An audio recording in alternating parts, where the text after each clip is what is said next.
어려운 철학책을 한 글자 한 글자, 한 문장 한 문장 함께 읽으면서 설명해 드립니다. 안녕하세요. 철학책을 강독해주는 남자, 철강남입니다.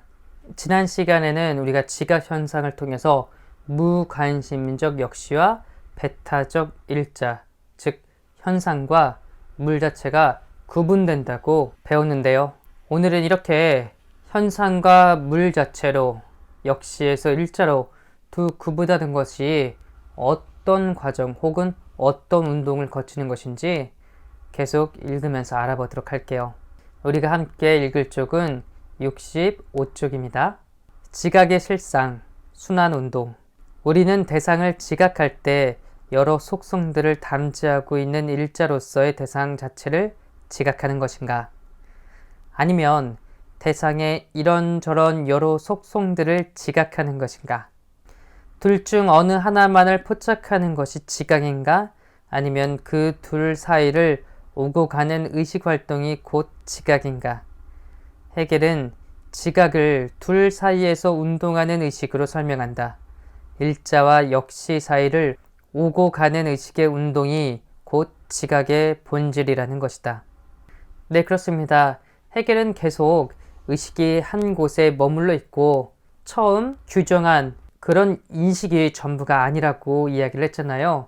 계속 변증법적인 운동을 통해서 의식은 고양될 텐데 그게 어떤 식으로 고양되나 결국엔 주체와 객체를 분리했던 것 혹은 객체 중에서도 역시와 일자를 구분했던 것들을 모두 다 왔다 갔다 하면서 행하는 순환 운동 때문에 가능하다고 이야기하는데요.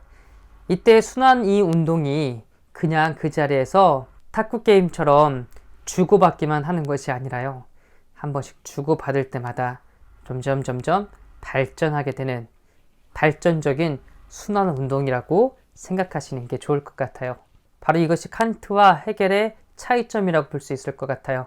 칸트는 대상이 우리에게 정보를 주고 우리의 오성이 그것을 받아들여서 개념화시키고 그러면서 인식이 발생된 것으로 알미 생성된다고 이게 전부라고 말한 반면 헤겔은 그게 끝이 아니고 한번 받았던 정보도 다시 또 대상의 고양됨에 따라 새롭게 얻을 수 있다고 지각은 계속 발전적인 순환 운동이라고 이야기를 한다는 점에서 다르다고 볼 수 있습니다.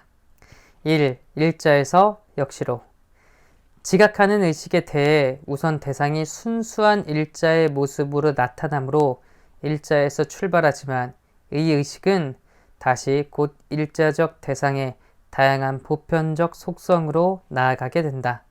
이 보편적 속성을 통해 사물은 상호 공통성을 갖게 된다. 내가 지각으로 받아들이는 대상은 순수한 일자로 제시된다.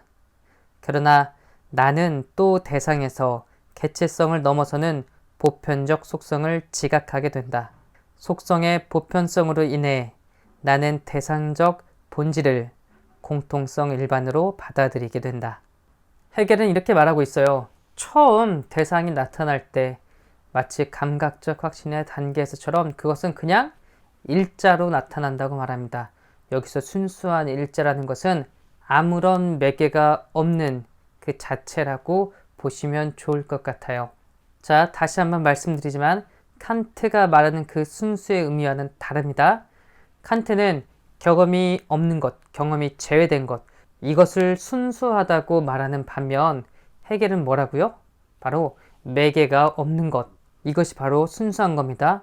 그러니까 처음 대상은 그냥 아무런 매개 없이 짠 하고 나타난다는 거예요. 그런데 헤겔은 생각하죠. 아무런 매개가 없으면 인식이 일어날까요? 적어도 내가 눈앞에 무엇이 있는지는 봐야 될 거 아니에요. 이처럼 인식이 발생되려면 매개가 있어야 되는데요. 처음 지각에서의 인식을 가능하게 해주는 그 매개가 뭐라고요? 속성이라고 보시면 좋을 것 같아요. 그래서 우리는 사물들의 속성을 보면서 어떤 하나의 대상 혹은 하나의 실체를 알게 된다고 보시면 좋을 것 같습니다. 2. 역시에서 일자로 그렇게 사물의 속성을 통해 대상을 지각하지만 그러면서도 지각의 의식은 사물 자체를 서로 간의 공통성이나 연속성이 아닌 바로 그 사물 자체인 배타적 일자로 지각한다. 나는 속성을 다른 속성과 대립하여 그 다른 것을 배제하는 규정된 속성으로 지각한다. 대상적 본질을 속성의 규정 때문에 연속성으로부터 분리하여 배타적인 일자로 정립해야 하는 것이다. 자, 사물을 인식하려면 그 속성들, 역시를 통해서 알 수 있다고 이야기를 하잖아요. 그럼에도 불구하고 우리는 그 속성들을 파악하는 것이 아니라 하나의 대상으로 인식하게 된다고 해겔은 말하고 있네요. 즉, 사과를 생각해 볼게요. 사과의 향기, 모양, 맛, 빛깔, 이것들을 통해서 우리는 사과의 정보를 얻을 수 있지만 오히려 이 정보는 무엇을 가리킨다고요? 사과 그 자체를 가리키는 거라고 이해하시면 좋을 것 같아요. 다른 예를 들면 봄에는 꽃봉오리가 피고 잎이 우거졌다가 여름에 꽃이 활짝 펴서 가을에 지고 겨울에는 줄기 혹은 가지만 앙상하게 남는다고 하더라도 우리는 이런 다양한 연속적인 것들 혹은 그때그때마다 알 수 있는 녹음이라든지 꽃이라든지 색깔, 빛깔, 줄기의 모양 이런 속성들만 파악할 수 있겠지만 우리는 그런 것을 보면서도 뭘 떠올리죠? 네, 장미를 떠올릴 겁니다. 다른 속성을 보더라도 언제나 장미를 떠올릴 것이고 장미라고 하더라도 정말 다양한 그런 모양과 형태와 계절에 따른 다른 모습을 하고 있다는 걸 분명히 알면서도 우리는 각자 장미하면은 붉고 아름다운 꽃의 모양.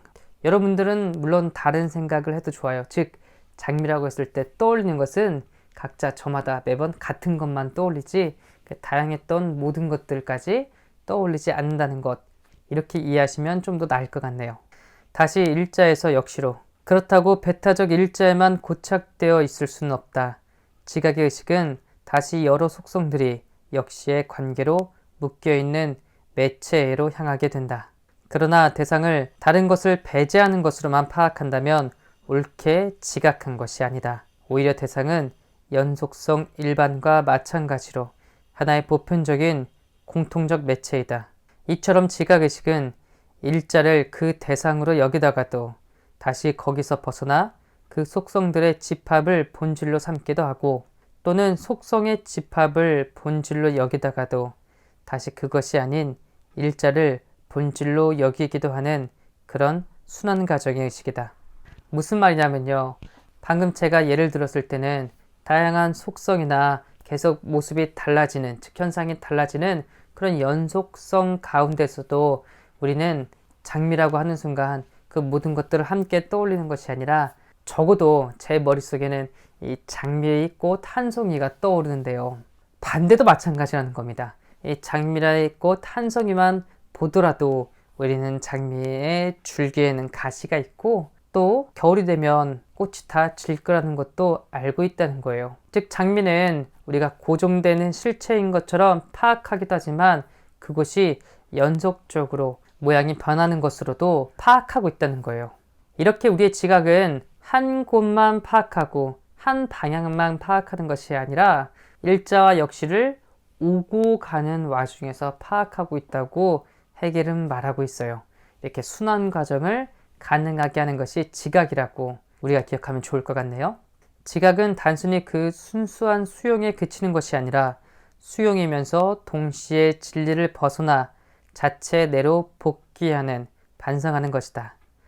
이는 곧 지각이란 일자와 역시를 동시적으로 인식하는 의식활동임을 말해준다.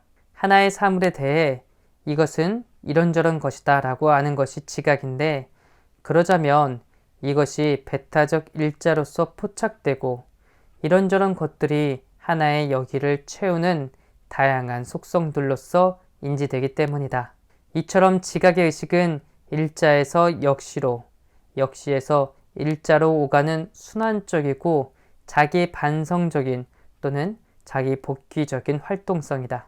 지각은 그 자체의 순환 내지 자기 복귀적 운동 과정 속에 있지만 스스로 그러한 의식의 운동성인 순환성과 자기 복귀성을 자신의 본질로 자각하지 못한다.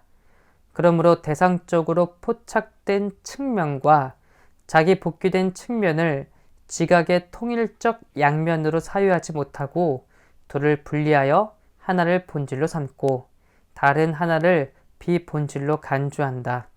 즉, 하나를 객관적 사물의 본질로, 다른 하나를 지각자의 기만으로 여기는 것이다.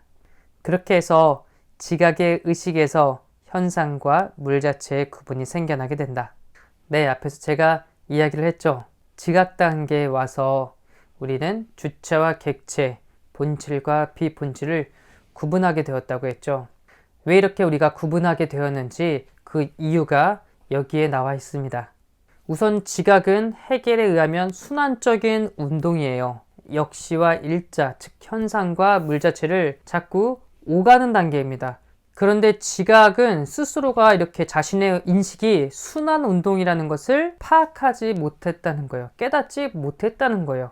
그래서 둘을 자꾸 구분하고 한쪽이 더 본질인 것처럼 이야기를 하고 있대요.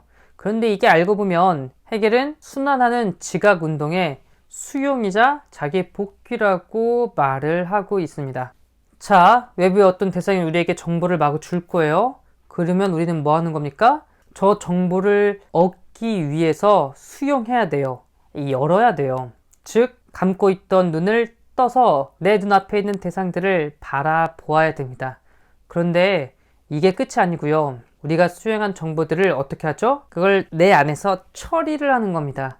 이것을 자기 복귀라고 보시면 좋을 것 같아요. 혹은 반성하는 거라고도 보면 좋을 것 같아요. 정보들을 처리해서 저는 이것을 하얀색 컵, 빨간색 사과, 노란색 바나나라고 규정하는 거예요. 대상이 나에게 어떤 정보를 주기도 하고 내가 그 받아들인 정보로 또 이렇게 규정을 하고 바나나는 노란색이라고 생각했는데 보니까 덜 익었을 때는 녹색이네. 그러면서 다시 한번 또 내 사유를 열어서 저 바나나를 보면서 또 다른 정보를 수용하고 그러므로 우리는 이제 바나나는 잘 익으면 노란색이고 잘 익지 않았을 때는 녹색이구나 라는 걸 깨닫고 그러다가 보니까 바나나에 검은색 점점점이 있는 것을 보고 내가 바나나는 노랗기만 하고 녹색인 줄만 알았는데 저렇게 검은색의 점 무늬가 있기도 하는구나. 왜 그럴까라고 하고 다시 봤더니 바나나가 너무 익으면 저렇게 점들이 생기는구나 라는 것을 깨닫게 됩니다. 이처럼 지각은 자꾸 뭐 하는 거예요? 계속적으로 정보를 수용하고 그 다음에 다시 또 이 정보를 자기가 처리하는 거예요. 규정하는 거예요. 이렇게 정보를 처리하는 것, 이것을 자기 복귀라고 보시면 좋을 것 같아요. 그래서 대상적으로 파악된 측면은 지금 대상이 우리에게 주는 정보 그 자체라고 보시면 좋을 것 같고요. 그 다음에 그 정보를 받아들인 다음에 우리는 이제 바나나를 보고 저것은 안 익은 것, 덜 익은 것, 혹은 이것은 잘 익은 것, 이건 너무 많이 익은 것이라고 스스로 그 바나나에 대해서 생각하고 규정할 거 아니에요. 이것은 자기 복귀된 그런 인식이라고 보시면 좋을 것 같아요. 이렇게 우리의 인식은 자꾸자꾸 사유를 통해서 순환하고 높이 고양되는 것인데 웬걸요? 지각이 이걸 아직 파악하고 이렇게 순환 운동이라는 걸 알지 못해서 한쪽이 더 객관적이고 더 의미가 있는 것처럼 여기기 때문에 이렇게 현상과 물 자체로 구분하게 되는 결과가 발생됐다고 이야기를 하네요. 이렇게 칸트가 현상과 물 자체를 구분함으로써 인류의 인식에 획기적인 하나의 발견이요 선을 그은 그런 사건을 해겔은 칸트가 무엇인가를 제대로 보지 못했네 라고 말하고 있는 것 같습니다. 어떻습니까? 칸트랑 좀 비교해 보니까 더 재미있지 않으신가요? 그렇다면 해겔이 말하는 이 지각이란 건 무엇인지 우리 다음 시간에 계속 읽으면서 알아가 보도록 하지요. 오늘 또 어려운 공부하시느라고 너무나 고생하셨습니다. 수고하셨습니다. 감사합니다.